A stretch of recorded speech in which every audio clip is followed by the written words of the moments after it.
The King of Star Picker juga bersemangat untuk waktu yang lama sebelum melihat ketiga raksa jahat yang tersegel. Sudut mulutnya sedikit terangkat. Apa yang kamu lakukan di sini?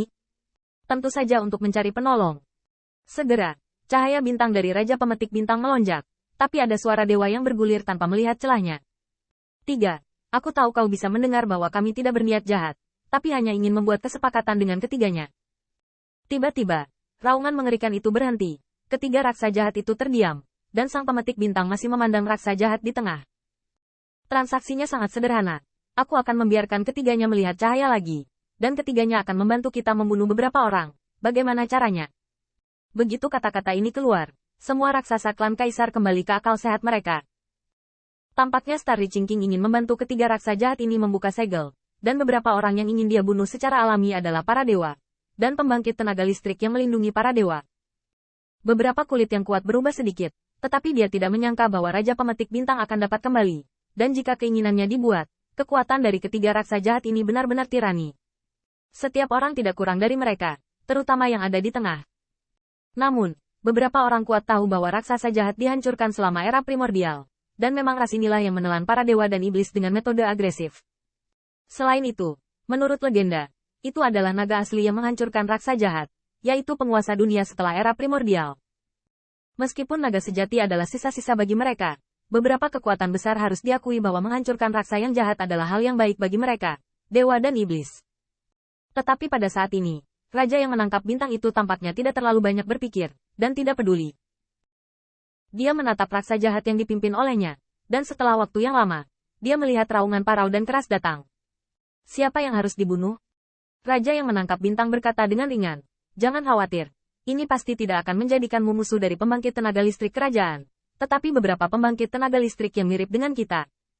Jika ketiganya membantu, mereka pasti akan terbunuh. Setelah beberapa saat hening, raungan menusuk terdengar lagi. Biarkan aku keluar. Mata Raja Pemetik Bintang berkedip.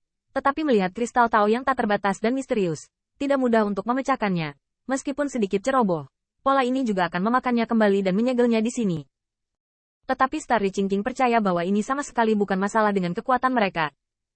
Tepat sebelum melakukannya, Raja Penangkap Bintang tidak bisa membantu tetapi dengan rasa ingin tahu berkata, saya ingin tahu, siapa yang menyegelmu di sini? Di bawah tanah yang suram dan suram, ada keheningan mematikan untuk waktu yang lama sebelum melihat suara yang keras dan menjadi marah dan marah. Kirin. Tanda seru. Tanda seru. Kirin.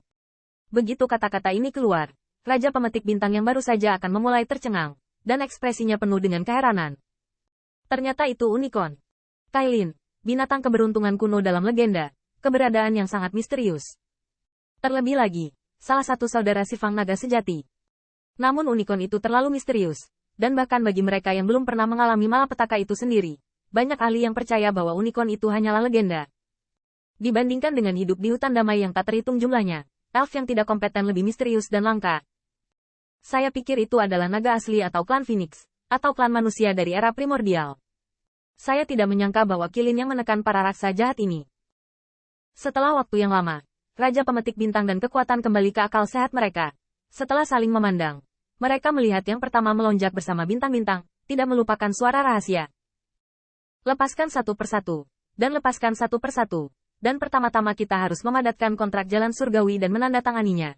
Jika tidak, tiga raksa jahat akan keluar bersama-sama, dan kita mungkin tidak dapat menolaknya. Pada saat yang sama, Qin Yichen tidak bisa menahan tertegun setelah melewati lubang kosong. Apa-apaan ini? Tanda seru. Saya melihat semuanya di depan saya. Tidak ada langit, hanya benua yang tandus dan hancur.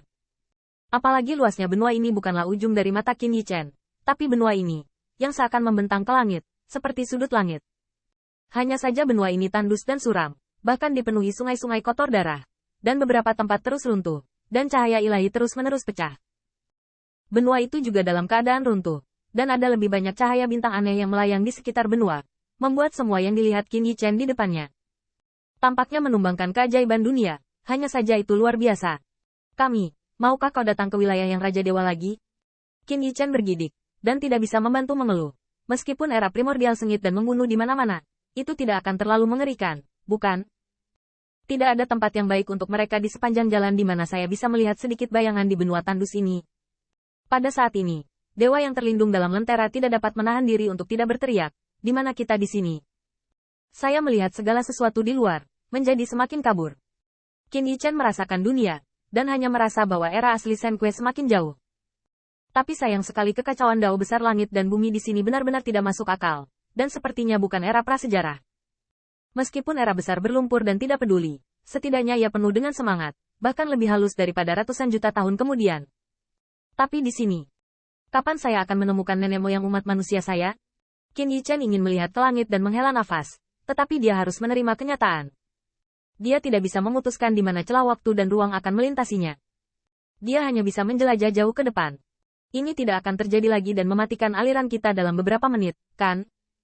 Qin Yichen memikirkannya seperti ini. Dan pada akhirnya, Ke Yuheng lebih berani dan terbang ke bidang bintang terlebih dahulu. Dan sepertinya tidak ada yang luar biasa. Kamu hanya bisa melangkah satu langkah dalam satu waktu. Qin Yichen juga terbang ke benua itu. Dan ketika dia mendarat, dia melihat ke langit. Dan hanya merasa langit menjadi semakin tinggi. Dan sosoknya menjadi semakin kecil. Apa yang sedang terjadi di sini? Qin Yichen mencoba terbang ke langit lagi, tetapi hanya untuk menemukan bahwa langit tiba-tiba jauh dan dekat, dimanapun dia menyentuhnya. Yang membuatnya tidak berdaya adalah bahwa pada saat ini, semua temannya juga menginjakkan kaki di benua ini. Tidak baik.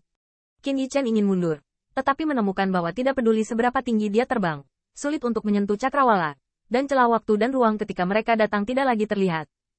Rusak. Saya melihat Kun Yutian dan kerumunan sekali lagi ketakutan, dan tiba-tiba merasa bahwa yang disebut raksasa kaisar mereka tidak dapat membuat gelombang apapun di alam semesta. Benua yang aneh. Qin Yichen mencoba terbang untuk waktu yang lama, dan bahkan berpindah waktu dan ruang beberapa kali, tetapi menemukan bahwa dia tidak bisa keluar dari perbatasan daratan sama sekali. Meski selain itu, mereka tidak menemui bahaya lain, namun benua terpencil ini membuat mereka merasa tidak nyaman. Setelah waktu yang lama, Qin Yichen melihat ke depannya dan hanya bisa menerima fakta. Dia hanya merasa bahwa lain kali ada celah waktu dan ruang. Dia tidak akan pernah datang dengan mudah. Mungkin itu mengirimnya untuk melihat leluhur dengan cara lain.